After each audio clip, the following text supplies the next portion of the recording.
नमस्कार, आबाला टाइम मधून सलोनी ठाकूर। कांचन नगरात महर्षी वाल्मिक मंडळातर्फे पाठपूजा महोत्सवाचा उत्साह, भव्य मिरवणुकीने परिसर दुमदुमला।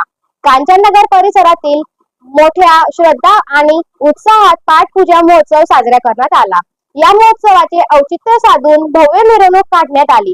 2 ताशांच्या गजरात, ताड मृदुंगाच्या निनादात आणि धार्मिक गजरात ही मिरवणूक मार्गस्थ झाली। परिसरातील नागरिकांनी मोठ्या संख्येने सहभाग घेत मिरवणुकीला उत्स्फूर्त प्रतिसाद दिला। सजवलेल्या रथावर देवाचे आकर्षक दर्शन घडत होते। महिलांनी आरत्या तर लहानग्यांनी पारंपरिक वेशभूषेत केलेल्या सहभागामुळे वातावरण अधिकच मंगलमय झाले।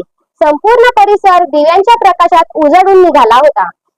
ठिकठिकाणी आरत्या व प्रसादाचे आयोजन करण्यात आले होते। महर्षी वाल्मिक मंडळाच्या वतीने विविध सांस्कृतिक कार्यक्रम सादर करण्यात आले। कांचन नगरात दरवर्षी होणारा हा पाठपूजा महोत्सव परिसराच्या धार्मिक व सांस्कृतिक ऐक्याचा दुवा मानला जातो। याचबरोबर बातमीपत्र संपले।